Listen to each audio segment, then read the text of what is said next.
కొన్ని రామ్ గారు ఇక్కడ మాత్రం ఇప్పుడు కొన్నిటికి దొంగగా మారడానికి కారణాలు ఉంటాయి, లేకపోతే వాడికి ఓ స్టోరీ ఉంది, ఒక కాజ్ ఉంది అనే పాయింట్ నుంచి ఈ టెర్రరిజం ని మాత్రం సెపరేట్ చేసి it's not a point for discussion at all or any kind of justification అని మీకు అనిపించదా?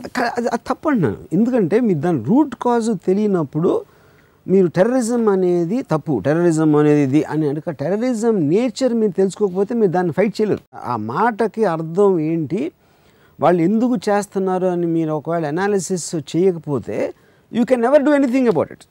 ఎందుకంటే మీకు దాన్ని నిర్మూలించాలన్నా అంటే దాన్ని థాట్ని కానీ వాళ్ళు ఫిజికల్గా వాళ్ళని కానీ లేకపోతే దాన్ని సపోర్ట్ చేస్తున్న ఒక సిస్టమ్ని నిర్మూలించడానికి దేనికైనా కూడా మీరు ఫస్ట్ దాన్ని అర్థం చేసుకోవాలి ఏంటిదని. ఫర్ ఎగ్జాంపుల్ నేను ఒక పర్టికులర్ గ్రూప్లో మాట్లాడతా, నేను ఒక చిన్న ఎలిమెంట్ కూడా చెప్పాను.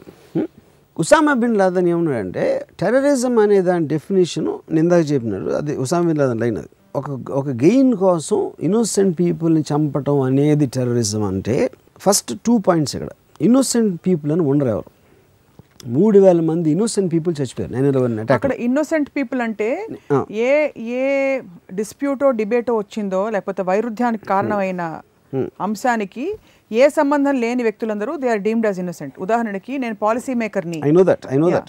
సో కానీ దానికి చెప్తున్నాను అదే నేను డెఫినేషన్ చెప్తున్నా. అదే ఇప్పుడు ఇన్నోసెంట్ పీపుల్ 3000 మంది దగ్గర పోయారు 9/11 అటాక్స్లో. ఉసామా బిన్ లాదెన్ ఆస్పెక్ట్లో ఇన్నోసెంట్ పీపుల్ ఎందుకు వాళ్ళే ఓట్లేసి గవర్నమెంట్ని గెలిపిస్తారు.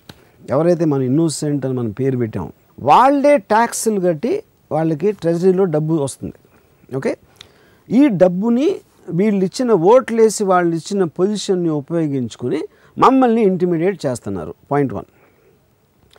పాయింట్ 2 ఏంటి, ఒకవేళ ఆ ఇన్నోసెంట్ పీపుల్ వాళ్ళు ఓట్లు వేయాలి కాబట్టి వేసారు, ట్యాక్స్లు కట్టాలి కాబట్టి కట్టేశారు, వాళ్ళు దాని గురించి గవర్నమెంట్ ఏం చేస్తుంది అని వాళ్ళకి తెలిసి ఉండకపోవచ్చు, కానీ వాళ్ళకి తెలియాల్సిన అవసరం ఉంది. ఎందుకంటే వెనకాల నుంచి మీరు సపోర్ట్ మీరు కుక్కను పంపించి నన్ను కరిపించి నా కుక్క నేను తిండి పెట్టాను అంతే, అది కరిసిందో లేదో నాకేం సంబంధం అంటే that is not a valid point. ఇక్కడ నేను ఐఎమ్ అగెయిన్స్ట్ టెర్రరిజం, నేను సపోర్ట్ చేయట్లేదు, కానీ తను ఆలోచించిన థాట్ని మనం అర్థం చేసుకుని దాని రివర్స్ థాట్ తోటి మీరు ఒక ఎడ్యుకేట్ చేయాలి. కానీ Osama bin Laden mad person అనేది అనుకుంటే ఏం అవ్వదు, వాళ్ళు అలాగే ఉంటాడు. You only can fight terrorism with a thought which is stronger than their thought, if at all possible. You can't fight it with emotion. You can't fight it. You can't fight it physically. ఎందుకంటే అది మనిషిలో జీర్ణించుకుపోయిన thought. అది ఆ థాట్ని మీరు తీయటానికి try చేయాలి, కానీ మీరు ఫిజికల్ యాక్షన్లో బాంబు వేసి గన్తో పిలిస్తే అవుతుంది. వాళ్ళకి తెలియదు ఆ విషయం, అది తెలుసు. They are trying their best in every which way the attempts are going on right. ఎందుకంటే ఎప్పుడు కానీ లెట్ మీ ఫినిష్ ఆఫ్. ఎందుకంటే నేను ఫస్ట్ టెర్రరిజం మనం చూడటానికి ముందు we have to see 2 points. అసలు ఎంత మోటివేషన్ లేకపోతే మీరు ఒక సూసైడ్ బాంబ్ పెట్టేసుకుని వెళ్ళి చచ్చిపోయి, ఇప్పుడు ఎవరెవరైతే ప్రేయర్స్ చేస్తున్నారో విక్టిమ్స్ కోసం, చంపేవాళ్ళు వీళ్ళకి 10 రెట్లు ఎక్కువ ప్రేయింగ్ చేస్తారు వాళ్ళ దేవుళ్ళు, వాళ్ళు నమ్మిన దేవుణ్ణి. సో ఏంటి వాళ్ళ నమ్మకం అంతా ఎక్కడి నుంచి వస్తుంది, వాళ్ళ కమిట్మెంట్ ఎందుకు వస్తుంది అని దాని రూట్ కాజ్ తెలుసుకోవటానికి ఫస్ట్ మీరు వాళ్ళు చెప్పేది వినాలి సీరియస్గా.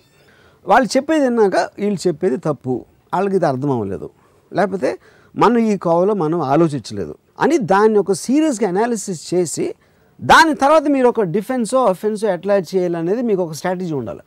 అంతేగాని మైండ్లెస్గా అరిసేసి కరిసేసి వాళ్ళని చంపేయాలి, ఇది చేయాలి, వాళ్ళు రాక్షసులు, వీళ్ళు అంటే నథింగ్ విల్ హ్యాపెన్. ఇదంతా ఎక్కడంటే ఈక్వల్స్ మధ్య రాజకీయ చతురత లేకపోతే డైలాగు నాటో సదస్సుల్లో అలాంటి మాట్లాడుకోవచ్చు.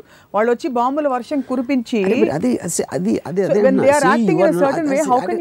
I'm not saying don't do it, but that is not going to stop. ఇప్పుడు మనం ఎప్పటి నుంచి మాట్లాడుతున్నాం, టెర్రరిస్టులు అనేది 40-50 ఏళ్ళ నుంచి ఉన్నారు, రాబిన్ హుడ్ దగ్గర నుంచి ఉన్నారు. యాక్చువల్గా కొంతమంది మనకి టెర్రరిస్టులు అని తెలుసు, మన కోసం పనిచేస్తున్న వాళ్ళు టెర్రరిస్ట్ అనుకో. బ్రిటిష్ పాయింట్ ఆఫ్ వ్యూలో భగత్ సింగ్ ఇది టెర్రరిస్ట్, ఎందుకంటే బ్రిటిష్ గవర్నమెంట్ ఎస్టాబ్లిష్మెంట్ ఉంది ఇండియాకి ఇండిపెండెన్స్ రాకముందు.